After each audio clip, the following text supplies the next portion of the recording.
এই government election করার মতো সক্ষমতাই নেই। আপনি মনে করছেন ফেব্রুয়ারিতে নির্বাচন হবে না? ফেব্রুয়ারিতে এই গভর্নমেন্ট এই ডক্টর ইউনূসের গভর্নমেন্ট ইলেকশন করতে পারবে না, তাদের সেই সক্ষমতা নাই। প্রশাসন এখন আগে চলতো আওয়ামী লীগের কথায়, এখন আমার কথায় চলবে না, মাসুদ ভাইয়ের কথায় চলবে না। এখন ফার্স্ট হচ্ছে বিএনপি প্রায়োরিটি, সেকেন্ড জামাত, থার্ড হচ্ছে এনসিপি। তো মাসুদ কামাল, আপনার মন্তব্য শুনতে চাই যে হ্যাঁ, মামলা করার কথা মাহমুদা হাবিবা বলছেন, কিন্তু আসলে আবার নূর যেটা বলছেন যে সেখানে প্রশাসন, ডিসি থেকে শুরু করে এসপি, ইউনো সবাই একটা পক্ষ নিচ্ছে।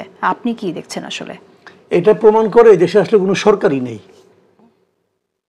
সরকারের নামে যারা আছে না, এরা নিজেদের ভাগ বাটরা নিয়ে ব্যস্ত। এখন তারা প্রশাসন চালাতে পারছে না। তাদের উচিত নূরের এই ঘটনাকে কেন্দ্র করে তাদের রিজাইন করা উচিত। স্বরাষ্ট্রমন্ত্রীর সবচেয়ে আগে রিজাইন করা উচিত। এই লোকটা তো অথর্ব একটা, কি করে কি না করে, কথাবার্তায় কোনো ঠিক ঠিকানা নাই। তো এই সমস্ত লোকের হাতে দায়িত্ব দিয়েছেন দেশের, এরা কেমনি করে দেশ চালাবে? নূর যে ঘটনাটা বললেন, আপনি বলেন এটা কোনো সভ্য দেশে হতে পারে?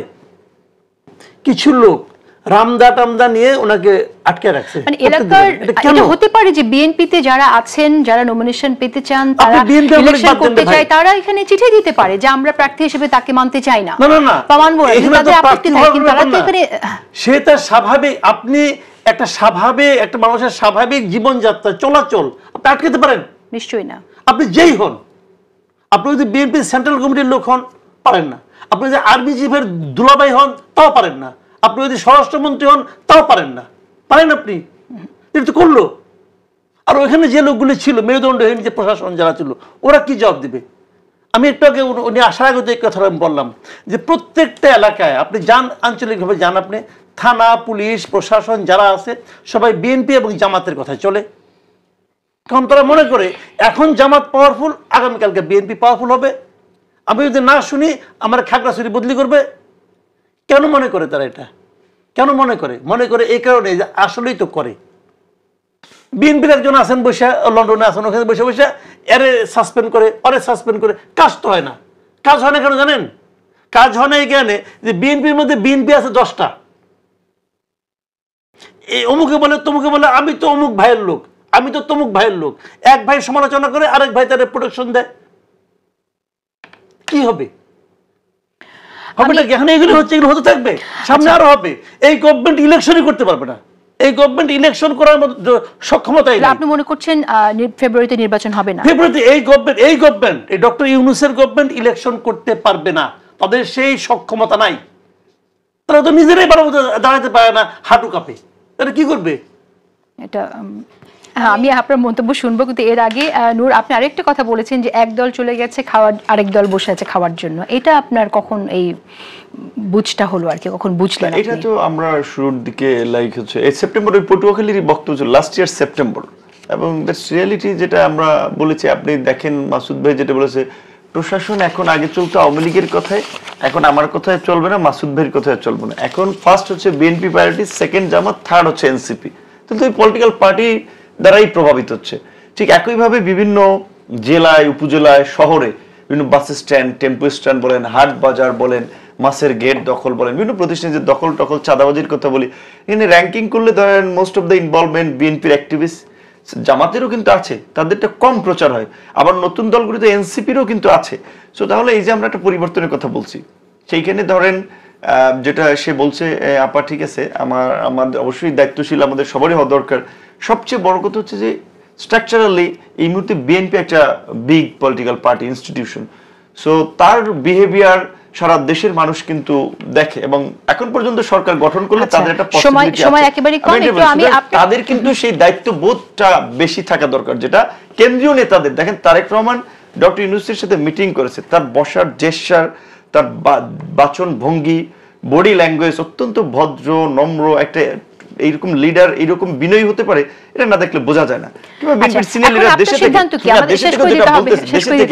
সিনিয়র লিডার এত সহনশীল নমনীয়র জন্য বলছে, বাট তৃণমূল কিন্তু তারা কন্ট্রোল করতে পারছে না। আওয়ামী লীগ কিন্তু এই তৃণমূলের কারণেই কিন্তু এইভাবে পতনের দিকে গেছে। সুতরাং বিএনপি চেক না দিতে পারলে কিন্তু তাদেরও সামনে একটা বিপদ আছে। আমি এটা জেনে নেব খুব সংক্ষেপে মাহমুদা হাবিবা, কিন্তু তার আগে একটু ছোট করে আমাকে বলবেন নূর, এখন আপনার সিদ্ধান্ত কি? আপনারা কি বিএনপির সাথে আসন সমঝোতায় যাচ্ছেন নাকি যাচ্ছেন না? আমাদের তো এখন পর্যন্ত নির্বাচনী কোনো জোট টোট কোনো আলোচনা নেই, বরং আমরা না হলেও এটা তো বোঝাই যাচ্ছিল আপনাকে চিঠি দিয়ে পাঠিয়েছে। তাহলে লাস্ট 10 মাসে অন্তত আমরা 100 বার বলেছি যে আমরা দেশ জাতির বৃহত্তর স্বার্থে জোট হইলে হতে পারে, আদারওয়াইজ আমরা জিতি বা না জিতি আমরা অল্টারনেটিভ হিসেবে মানুষকে মেসেজ দিতে চাই 300 আসনে প্রার্থী দেবো।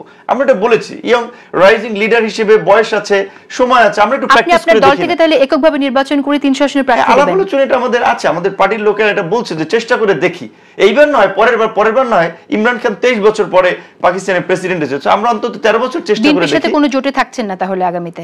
এখনই এই বিষয়ে আমাদের চূড়ান্ত কোনো আলোচনা হয়নি, সিদ্ধান্ত নিতে পারেন না। এখনই আমাদের কেন্দ্রীয় মিটিং হবে ঈদের পরে, সেখানে আলাপ আলোচনা হবে। আগামী শুক্র শনি 2 দিন ব্যাপী জেলা কমিটির সাথে মিটিং, কেন্দ্রীয় মিটিং, সেখানে আমাদের নির্বাচনী রণকৌশল বা জোটের বিষয়টা সিদ্ধান্ত হবে। আচ্ছা ঠিক আছে, আমরা সেই সিদ্ধান্তের পরে আবার জানবো আপনার কাছ থেকে। নির্বাচনের তারিখ আপনি আবার তখন ফেব্রুয়ারির মধ্যেই চাইবেন নাকি আরো 2 বছর পর চাইবেন সেটা আমরা জানবো। নির্বাচন যত আর্লি আমাদের জন্য বেটার। আমি একটু পরিষ্কার কথা বলছি, আমার সুবিধার জন্য তো নির্বাচন আটকে থাকবে বা আমি চাইবো সেটা না। আমরা বলছি নির্বাচন যখনই হোক, ডিসেম্বরে হোক, ফেব্রুয়ারি হোক কিংবা এপ্রিলে হোক, পরিবেশটা ক্রিয়েট করা সরকারের কিন্তু দায়িত্ববান দরকার। তৃণমূল কেন্দ্রের আদেশ মানছে না, এই কথাটার সাথে আমি কোনোভাবেই একমত নই জেসিন। আমি তার আগে একটু ভাইয়াকে বলি যে দেখুন, আমাদের বহিষ্কার আদেশ কিন্তু কোনো বাইরে থেকে আসে না, আমাদের সুনির্দিষ্ট ইনভেস্টিগেটিং টিমই করে দেওয়া আছে যাদের বিরুদ্ধে অভিযোগ আছে। যেমন অসংখ্য অভিযোগ থাকতেই পারে, এবং আরেকটা বাস্তবতা হচ্ছে যে তৃণমূলে যেটা হয়েছে সেটা হচ্ছে যে যত একসাথে রাজনীতি করে এসেছি তখন এক বাস্তবতা, এখন একটা নির্বাচনমুখী বাস্তবতা। সেই নির্বাচনমুখী বাস্তবতায় প্রতিটা প্রার্থী তার মতো করে নিজের মতো আগানোর চেষ্টা করছেন। সেখানে অনেক ক্ষেত্রে বিষয়টা মানে সহনশীলতার পর্যায়টা ছাড়িয়ে যাচ্ছে, এবং এটা যে ঘটছে না তা না, কিন্তু সেই ক্ষেত্রে আমরা সর্বোচ্চ চেষ্টা করছি এটা যতটুকু কন্ট্রোল করা যায়। দেখুন বিএনপি কিন্তু কর্মী 2 থেকে 3 কোটির কম, একেবারে মানে নিবন্ধিত কর্মীর কথা আপনাকে বলছি। এতজন মানুষকে আপনি যখন বলেন যে না, বিএনপি যদি না কন্ট্রোল করতে পারতো তাহলে যে 10 লক্ষ লোকের কথা তারা বলে, 7 লক্ষ লোকের হত্যাকাণ্ডের কথা বলে, বাড়ি পুড়ে যাওয়ার কথা না, এটা কিন্তু সবচেয়ে বড় যুক্তি। একটা বিষয় প্রতি জানতে চাই, সেটা হচ্ছে যে অভিযোগটা এখানে নূর করলেন যে অনেকের হাতে রামদা ছিল, দেশীয় অস্ত্রশস্ত্র ছিল, এটা আপনারা নূরের মামলা বাদ দিয়ে কিন্তু আপনারা দায়িত্ব নিয়ে এটা কোনো তদন্ত করবেন কিনা, যাদের হাতে ছিল তাদের বিরুদ্ধে ব্যবস্থা নেবেন কিনা? এবং একই সাথে আপনাকে আমি বলি, 300 জন আসামি, অজ্ঞাতনামা আসামি, অনেকজন মানুষ দাঁড়িয়েছিল, these are very vague terms. একদম স্পেসিফিক্যালি জানা প্রয়োজন যে কারা কারা ছিলেন, কে কে উপস্থিত ছিলেন, তাদের পদবি কি এবং তাদের কার হাতে কোন অস্ত্র ছিল, এই জিনিসগুলো জানা প্রয়োজন। আমাদের পক্ষ থেকে আমরা অবশ্যই ইনভেস্টিগেট করছি, নূরের পক্ষ থেকে তার দায়িত্ব হচ্ছে আইনগত ব্যবস্থা নেওয়া। যারা জনপ্রশাসন যেটা ফেল করেছে, পুলিশ প্রশাসন যারা ফেল করেছে তাদের বিরুদ্ধেও, এবং সাংগঠনিকভাবে বিএনপির যে লোক সেখানে দায়িত্বশীল ভূমিকায় দেখতে চাই। আমরা এখনো মনে করি যে সরকারের কাঠামোগত কিছু পরিবর্তন দরকার, কিছু উপদেষ্টাকে ইনক্লুড করা যায়, কিছু আছে যারা তাদেরকে 2-3টা মিনিস্ট্রি দিয়ে রাখছে, তারা ওইভাবে ফাংশন করতে পারছে না। আর পলিটিক্যাল গভর্নমেন্টের সময় ইউজুয়ালি একটা গভর্নমেন্ট একটা মিনিস্টার চালায়, এখানে একজন উপদেষ্টা এমন আছে 2-3টা